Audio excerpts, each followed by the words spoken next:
This is not your average courtroom drama. Rather, it is a jaw-dropping demonstration of boldness and disobedience that will have you questioning where the borders of proper behavior should be drawn. This will have you wondering where the lines of appropriate behavior should be drawn. Come along with us as we dissect the compelling details of this one-of-a-kind case, which revolves on a woman's disobedience of others in positions of power. Hold on for the ride, because this story is going to make you think hard about the limits of your bravery and the consequences that come with pushing those limits farther than they should go. A woman called Ebony Burks, who was 32 years old at the time, found herself in front of Judge Gary Bennett at the Elyria Municipal Court in Elyria, Ohio. Judge Bennett presided over the case. Due to the fact that Ebony was accused of both assault and domestic violence, she was up against a hard legal battle. During the course of the court proceedings, the judge gave Ebony a stern reprimand and warned her that she was prohibited from having any sort of relationship with the victims who were involved in the case. Ebony was also told that she was not allowed to have any contact with the witnesses.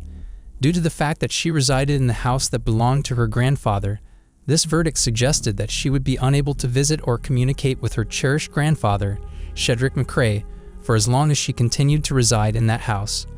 Ebony's veins started to hurt, and a rising tide of bitterness that had been building up inside of her finally overpowered her. Ebony had been harboring this animosity for quite some time. Her violent resistance was triggered by the things that she held most dear, including her grandpa, her home, and the sense of belonging that she received from all three. She could not abide the idea of being apart from them in any way. Her emotions started to spiral out of control, and she let loose with a verbal assault that was quite aggressive at the judge.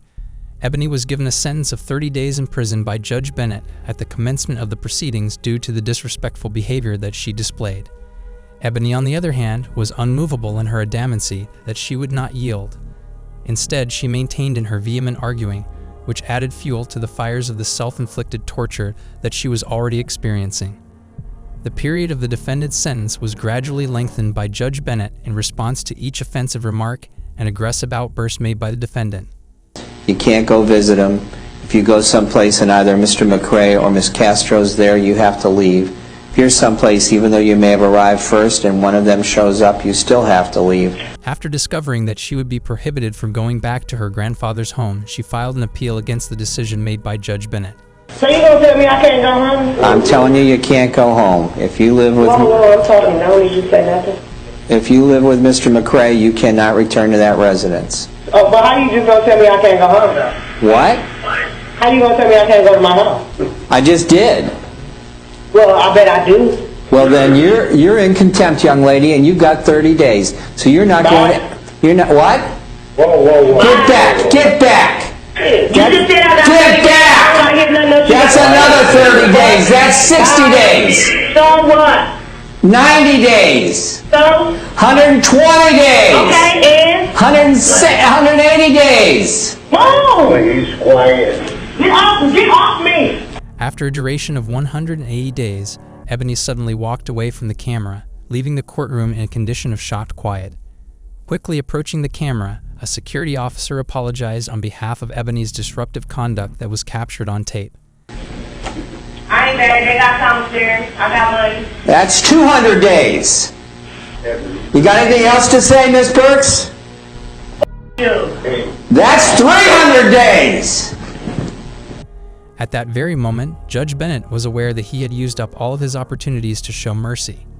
It was with a sad heart that he handed down the entire 300-day sentence, ensuring that there was no room for interpretation about the repercussions of Ebony's disrespectful behavior.